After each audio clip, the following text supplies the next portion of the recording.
అడవిలో స్వేచ్ఛగా మసిలేటోళ్ళం, చెట్టు చేమలకు మేము చుట్టాలం. గిరులు తరులే మాకు దైవం, అటవీ సంపదలే మాకు జీవనం.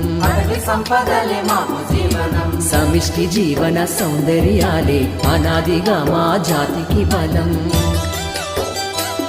మా స్వేచ్ఛా సంస్కృతి హరించవస్తే ఎవరినైనా భరతం పడతం. మేమే ఆదివాసులం, మేమే మూలవాసులం, మేమే ఆదివాసులం, మేమే మూలవాసులం. కొండ కోనల బిడ్డలం.